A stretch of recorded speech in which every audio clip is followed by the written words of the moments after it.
சலமிலா அணிலம் போலேன். இது தொண்டரடிப்புடியாழ்வாருடைய திருமாலை பாடல். குரங்குகளும் அணில்களும் உதவி செய்ய ராமன் ஆச்சரியமான அணை எழுப்பினார். விஸ்வகர்மா போன்ற தெய்வத்தச்சர்கள் அவர்களும் நினைச்சு பார்த்திருக்க முடியாது. எப்பேற்பட்ட பலிஷ்டர்கள் அசுரர்களோ கந்தர்வர்களோ நினைத்து பார்த்திருக்க முடியாது. அப்படிப்பட்ட செயலை எத்தனை பொறியியல் வல்லுநர்கள் சேர்ந்தாலும் மலைக்கத்தக்க செயலை ராமன் நடத்தினான். அது இயலுமா என்றால் தெய்வமே ராமன், கண்டிப்பாக இயலும். தெய்வம்னு ராமனை கொள்ள வேண்டுமா?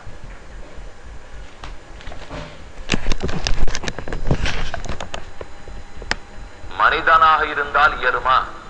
ராமன் அளவுக்கு சத்தியத்தை கடைபிடித்தவனாக இருந்தால், நேர்மை மாறாமல் இருந்தால், ஒரு மனைவி தவிர கருணையே தெய்வத்தால செய்யத்தக்க செயலை கூட மனிதன் செய்ய முடியும். ஏன்னா நமக்கு என்ன இப்ப ஐயம் வந்துடும்னால், தெய்வம் வந்து செஞ்சிருக்கலாம் ஒத்துக்கிறோம், ஆனா தெய்வம் செய்ததுங்கிறத கண் முன்னாடி பார்த்தா ஒத்துக்க முடியும்?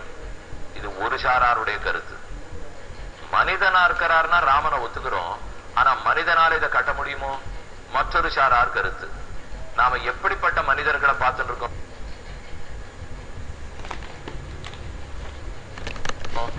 ராமநாட்டா இருக்கிற மனிதனை பார்க்கலையே.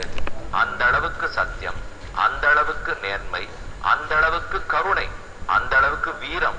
சத்தியம் இருக்கிறவா இருக்கலாம், வீரமான கருணை இருக்கிறவார விரதம், ஒரு மனைவிதான் என்று இருக்க வேண்டும், அரசனாகவும் இருக்க வேண்டும். பெரிய சக்கரவர்த்திக்கு இத்தனை குணங்கள் பொருந்தி இருக்கணுமே, அது ராமனிடத்தில் இருந்தபடியால் அவர் சத்தியத்தால்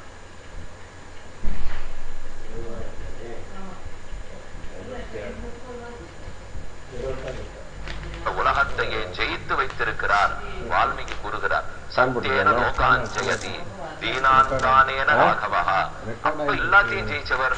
அலநீர் அணை கட்ட மறுகரையர்களை போட்டு நீண்ட சமுத்திரத்தில் மிக பெரியதான நினைக்கதற்கே அரியதான சேது அணை கட்டப்பட்டது. அதைத்தான் நாம இப்ப 22வது சர்க்கத்துல பார்க்க இருக்கிறோம். எல்லாத்துக்கும் முன்னால், அணை கட்டுவதற்கு முன்னால் சமுத்திரராஜன் சரணாகதி அனுஷ்டிக்கிறார். ராமா, அடியேனை நொந்து கொண்டு பயனில்லை. நீர் வில்லையும் அம்பையும் எய்தி என்னை அழிக்க பார்க்கிறீர், பிரயோஜனமில்லை. நான் தண்ணீர். உலகத்தை கடவுள் படைக்கும் போது பிருத்திவி, அப்பு, தேஜஸ், வாயு, ஆகாசம், இந்த 5ஐயும் படைத்து அதற்கு தன்மைகளை கொடுத்திருக்கிறார். பிருத்திவின்னா இப்படித்தான் இருக்கும், உருகாது. அப்புன்னா தண்ணீர், உருகித்தான் இருக்கும், தேங்காது. வாயுனா காற்று, ஒரு இடத்தில் இருக்காது. இப்படித்தானே இயற்கை. அப்ப நான் தண்ணீர், எனக்குள் எப்படி ஒரு உறுதி ஏற்பட முடியும்? எப்படி கல்லை வச்சு என் பேர்ல கட்டடம் கட்ட முடியும்? இல்ல உங்க குரங்குகள்லாம் நடந்து போகணும்னா முழுகித்தான் தீரணும். தண்ணீர் மேல முழுகாமல் இறைவன் அப்படி ஒண்ணு இறை என்னால செய்யறதுக்கு முடியல, என்ன செய்யணும்னு போய் நின்றேன் என்று கடலரசன் கூறுகிறார். அதுக்கப்புறம் நடந்தது ஆச்சரியமான செய்தி. அதற்கு நடுவில் கந்தர்வ கோட்டையில் இருக்கும் கோதண்டராமரை தரிசிக்க போகிறோம். இதோ ஆச்சரியமான மூர்த்தி. தள்ளி இந்த தூரத்திலிருந்தே பெருமாளை தரிசிச்சுட்டு போகிறோம். உள்ள கர்ப்ப கிரகத்துக்குள்ள மூலவரும் உற்சவரும் உள்ளார்கள். நாம வெளியிலிருந்து சேவிச்சுட்டு போறோம். தள்ளி இருந்தே பெருமாள் தரிசனம் கொடுக்கிறார். மூலமூர்த்தி நடுவாகி ராமன், சீதா, லக்ஷ்மண, ஆஞ்சநேய சமேத ராமன். ஆஞ்சநேயரோட சீதா லக்ஷ்மணர்களோட எழுந்துள்ளி இருக்கிறார். இப்ப மூலவரை முதல்ல சேவிச்சுப்போம். ராமன், லக்ஷ்மணன், சீதை. பக்கத்துல உற்சவர் எழுந்துள்ளி உள்ளார். மூல உற்சவருக்கும் சரி. ஆனா மணி, அந்த வில்ல ராமன் கை அப்படி பிடிச்சிருக்கார். ரொம்ப லகுவா பற்றணும் இல்லையோ. பெரிய செயலை செய்யறதா இருந்தாலும் அனாயாசமா செய்யறதுன்னு சொல்ல மாட்டோமா? வில்லு ரொம்ப பெரியது, மேருமலையை போன்ற வில். அந்த வில்ல ராமன் பிடிச்சிருக்கிற விதமே வெகு அழகாக உள்ளது. வில்லில் மணி கட்டப்பட்டிருக்கிறது. மணிகள் எப்போதும் ராமநாமத்தையே ஒலிக்க செய்யும்.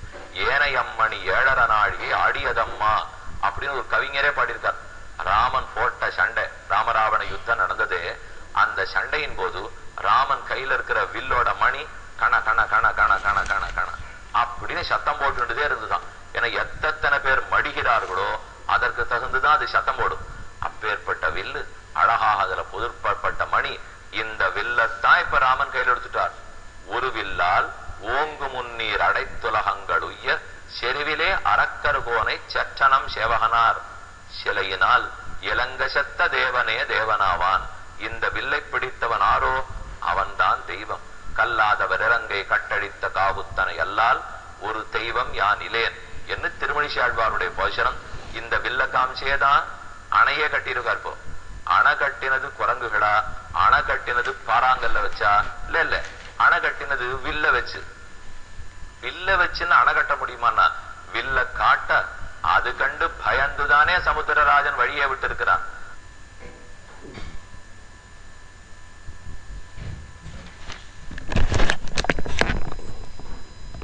ஆழ்வார் ஒரு வில்லால் ஓங்கு முன்னீர், முன்னீர்னு கடலுக்கு பேர், ஆற்று நீர், ஊற்று நீர், வேற்று நீர், இந்த 3 தண்ணீரும் கலக்கிறது இல்லையோ. ஓங்கு முத்தேது வந்து சிதையேலே என்றும் பாசுரம் உள்ளது. ஒரு பக்கம் கோபிகா ஸ்திரீகள் எல்லாம், எடை பெண்கள் எல்லாம் சின்ன சின்ன மணல் வீடு கட்டி விளையாடினால் அது பொறுக்காத தட்டி விட்டுருவா ராமன். ராமன்னா கண்ணன். அந்த கண்ணனே தானே இப்ப ராமன் அவதரிச்சிருக்கார். ஓ ராமா, நீ கண்ணனா இருக்கிறச்சே நாங்க சின்ன சின்ன குடிசை வீடு மண்ணு வீடு கட்டினா தள்ளி விட்டுருவேன், உனக்கு பிடிக்காது. ஆனா தேவரீர் மட்டும் சேத்து பந்தன் திருத்தினாய், இவ்வளவு பெரிய சேத்துவை கட்டிருக்கிறே, அது குரங்குகள் அழிச்சாலன்னா நடந்துதானே போனார்கள், பின்ன எங்கள் சிந்தையை மனத்தை மட்டும் ஏன் அழிக்கிறாய்? என்ன ஆழ்வார்களுடைய பிரார்த்தனை? சேது பந்தன். அதுக்காக ராமன் இப்போது வழிகேட்க போகிறார். ஆச்சரியமான சர்க்கம் 22. அப்ரவீத் பிராஞ்சலிர் வாக்கியம் ராகவம் ஷரபாணினம் பிருத்திவி வாயு ஆகாசம் ஆபோ ஜோதிஷ ராகவ. ராகவ 5, பிருத்திவி அப்பு தேஜஸ் வாயு ஆகாசம் 5 பூதங்களும் அதன் நிலையில் மாறாது. நானோ தண்ணீர், என் நிலைய மாறி நான் ஒரு கடினமான இடத்துக்கு இடம் கொடுக்க முடியாது. ஸ்வபாவே சௌமிய திஷ்டந்தி அமோகோஜம் மகாபாணா கஸ்மின் தேசே நிபாத்தியதான். கைய கூப்பிண்டு சரணம்னு கடலரசம் வந்தானோ இல்லையோ, உடனே ராமன் அவனை அழிக்கணும்னு தானே இவ்வளவு பெரிய வில்லில் அம்ப பூட்டியிருக்கார். என்ன தெரியுமோ மாத்தி சொல்லிட்டார். ராஜன்னு, சமுத்திரராஜனே, உனக்கு யாரான பகைவர்கள் இருந்தா சொல்லு, அவர்கள் பேர்ல விடுறதுக்கு தான் இந்த அம்பையே பூட்டினேன்னார். வால்மீகிக்கு ரொம்ப ஆச்சரியம். ராமன் பொய் சொல்ல மாட்டார்னு நினைச்சிருந்தமே, கடைசியில் அவரே இப்ப பொய் சொல்றாரு. என்னால் அடியார்களுக்குன்னா எதை விட்டு கொடுக்கறதுக்கு பகவான் தயார், மற்ற பொய் சொல்ல மாட்டார். இப்ப இந்த பொய் எதுக்காக சொல்றார்? உன்னை அடிக்கிறதாவே இல்லை அப்படின்னா சரணம்னு சொல்லிட்டால் நேர அடிக்க வந்த ராமன் கூட அடிக்க மாட்டார், தண்டனை கொடுக்க மாட்டார். அஞ்சலி பண்ணிட்டோம்னால் அவருடைய நிகிரகம் தண்டனை என்பதற்கு சரியான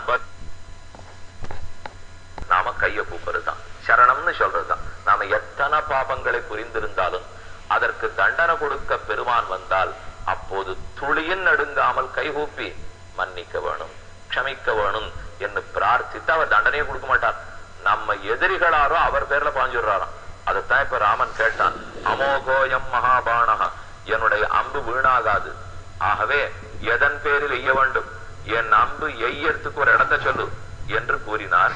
ராமஸ்ய வசனம் ஸ்ருத்வா தஞ்சதிருஷ்ட்வா மகாசரம் உத்தரேண அவகாசோஸ்தி உத்தரேண அவகாசோஸ்தி கச்சித் புண்ணியதரோ மம திருமகுல்யதி க்யாதா லோகே க்யாதோ யதா பவான். நம்ம பாரத தேசத்தினுடைய வடக்கு பக்கத்திலே என்னுடைய மற்றொரு இடம் இருக்கு, அங்க பாலவனம் இருக்கு. அந்த இடத்துல சில திருடர்கள்லாம் இருந்துட்டு என்னுடைய அமுதமயமான தண்ணீரை பருகி பருகி என்னை கெடுத்துட்டு இருக்கா. அந்த திருடர்கள் பேர்ல நீ அம்ப விடு அப்படின்னு கடலரசன் கேட்கிறார். உக்ர தரிசன கர்மாணா பகவஸ்தத்ர தஸ்யவஹ ஆபீர பிரமுகாக, பேரவாளுக்கு ஆபீர பிரமுகாக பாபாக பிபந்தி சலிலம் மம தைர்ன தத் ஸ்பர்சனம் பாபம் சகேயம் பாப கர்மபிகி. அவ பண்ற பாப செயல்களை தாங்கல ராமா, நீ அவர்களை அழிச்சுடு என்று சொல்ல ராமன் திரும்பினார். இது வரைக்கும் கிழக்கு பார்த்து நின்றுட்டு இருந்தார் இல்லையா, எங்கேன்னு அப்படியே கொஞ்சம் படமாட்டம் யோசிச்சு பாருங்க. கிழக்கு சமுத்திரக்கரை ராமேஸ்வரத்துல நிற்கிறார், கடல் கிழக்க இருக்கு, ராமன் கிழக்க பார்க்க இருக்கார். இப்ப அவன் சொன்னது என்ன? பாரத தேசத்தினுடைய வடக்கு பக்கத்துல மைதான் ஒரு பாலவனம் இருக்கு, அதை பார்த்து விடுனுட்டு ராமன் திருமணம் இல்லையா. கிழக்கு பார்த்துட்டு இருக்கிறவர் திரும்பினார், அதே வில்ல வளைத்தார், அம்ப விட்டார். அது தேசம் முழுக்க தாண்டி போய், இந்த நாள்ல மிசைல்ஸ் எல்லாம் சொல்ல பாருங்க, அத போல இந்த தேசத்தை முழுக்க தாண்டி போய் அங்க கோடியில் இருக்கிற இடத்துல பட்டு அந்த திருடர்களை மட்டும் அழித்து விட்டது. இதை பார்த்தவர் தான் கூரத்தாழ்வான். பார்த்தவர்னா கண்களால் பார்த்தாரா, மனதால் கண்டார். ஏன்னா ராமன் எப்பவோ, கூரத்தாழ்வான் எப்பவோ. கூரத்தாழ்வான் எழுந்துள்ளி இருந்ததெல்லாம் ராமானுஜருடைய காலத்திலே. அவர் ராமனை பார்த்து கேட்கிறார், தட்சிணஸ்த நிவசன் உததே தடேபி தூராந்தரோத்தரபயோதி மகாந்தரீபே.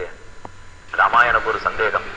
நீ இந்த கிழக்கு பார்த்து வில்ல வளைச்ச, அவன் வடக்கேன்னு சொன்ன உடனே திருப்பிட்டு கிட்டத்தட்ட 2000 மைல் தாண்டி போய் அம்பு விழுந்திருக்கு. அவ்வளவு தூரம்லாம் இங்க லங்கை இல்லவே இல்லை. ராவணனை அழிக்கணும்னால் திரும்பி இருக்க கூட வேண்டாம், அதே கிழக்கு பக்கத்திலே இருந்து ஒரே அம்பு விட்டு இருந்தியானா போயிருக்கவே வேண்டாம், சேத்து கட்டி இருக்கவே வேண்டாம், இவ்வளவு பெரிய சண்டையே வேண்டாம், ஒண்ணுல ஒரே அம்பால முடிச்சிருக்கலாமே. எதுக்காக அப்படி நீ செய்யல? இப்போ தட்சிணஸ்த நிவசன் உததே தடேபி தூராந்தரோத்தரபயோதி மகாந்தரீபே. எங்கோ இருக்கிற இடத்துக்கு அம்பு விட தெரியுதே, பக்கத்துல இருக்கிற ராவணனை அம்பு விட்டு அழிக்க தெரியலையா? நான் புரியணுட்டே. இப்போ சேத்து கட்டணும், அது ஒரு புண்ணிய பூமியா ஆக்கணும், பல பக்தர்கள் வந்து சேத்து ஸ்நானம் பண்ணணும், அங்க தர்ப்பணாதிகள்லாம் கொடுக்கணும், சங்கல்பம் பண்ணிக்கணும். அந்த புண்ணிய பூமியினால பக்தர்களுக்கெல்லாம் பாபம் விலகணும். இதுக்குத்தானே ராமா சேத்து கட்டின நீ, இல்லைன்னா இது அவசியமே இல்லையே உனக்கு. இப்போ அப்ப சேத்து கட்டினதோட பயனை புரிஞ்சுக்கணும். ராமன் போகணும்னா போயிருக்க வேண்டிய தேவையில்லை. நின்ன இடத்துல இருந்து வடக்கு நோக்கி அம்பு விடுறவர் தென்கிழக்கு நோக்கி அம்பு விட்டுருக்க மாட்டாரா? ஒரே நிமிஷத்துல முடிஞ்சு போயிருக்குமே. எத்தனையோ ஆபத்துகளை தவிர்த்திருக்கலாம். ஆனா அப்படி பண்ணல, பார்த்து இங்கிருந்து அக்கறைக்கு போயிருக்காருனால் அப்ப சேத்து கட்டணும். அது ஒரு புண்ணியஸ்தானமா இருக்கணும். இப்ப கங்கை ஓடுறது புண்ணிய பூமி, புஷ்கரம் இருக்கு புண்ணிய பூமி, நைமிஷாரண்யம் இருக்கு புண்ணிய பூமி, ஸ்ரீரங்கம் புண்ணிய பூமி, திருவேங்கடம் புண்ணிய பூமி. ஒரு நிமிஷம் கேட்டு பாருங்களேன், இதுக்கு இப்ப இந்த 7 மலை ஏற்படுத்தி அதுக்கு மேல திருவேங்கடத்தை பெருமான் நிக்கணுமான்னா நின்னாத்தான் நாம 10 பேர் போய் பாபத்தை போக்கிக்க முடியும், நமக்கு வேண்டியதை பிரார்த்திக்க முடியும். எங்கேயுமே பெருமாள் இல்லாத இருந்து நான் கண்ணுக்கு தெரியாம இருப்பேன்னால் நம் போன்ற ஏழைகளால பிடிக்கவே முடியாது. இதோ காடு ரூபத்துல இருக்கார், வேண்டியவா அங்க பற்றுங்கோ, அங்க தண்ணீர் ரூபத்துல இருக்கார் அங்க போங்கோ, இங்க சேத்து ரூபத்துல இருக்கார், அவர் தான் சேத்து கட்டியிருக்கார், ஏஷ சேத்து. இந்த சேத்து இக்கரையிலிருந்து அக்கறை கொண்டு போய் சேர்க்கும். யாருக்கெல்லாம் பூலோகத்திலிருந்து வைகுந்தம் போக வேணுங்கிற ஆசை உள்ளதோ அத பெருமானே சேத்துவாக இருந்து தாண்டி வைக்கிறார்.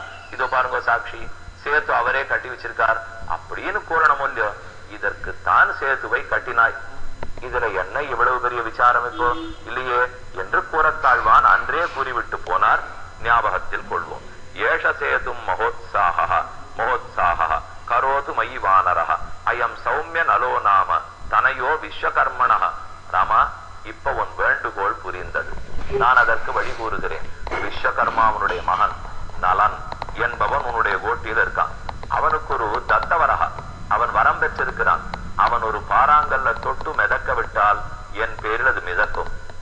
அதனாலே பல கற்கள் அவனை தொட்டு தொட்டு கொடுக்க சொல்லு. அத வரிசையா கட்டட வேலையாட்டம் வைங்கோ, அதுவே சேதுவாகிவிடும். பித்ரா தத்தவர ஸ்ரீமான் பிரீத்திமான் விஸ்வகர்மண அயம் ஹி சாகரோ பீமஹ சேது கர்ம திதிருக்ஷயா ததௌ தண்டபயாத் காதம் ராகவாய மகோததி. இனிமே நீ கவலைப்பட வேண்டாம். அவனுக்கு அவன் பெருமை தெரியாத இருந்தான். இந்த வரம் அவனுக்கு ஞாபகம் இல்லை. இப்ப நான் வரம் கொடுத்திருக்கேன், அதை வச்சு நம்ம மேற்கொண்டு கட்ட சொல். அப்பதான் நலனும் ஏற்றுக்கொண்டார்.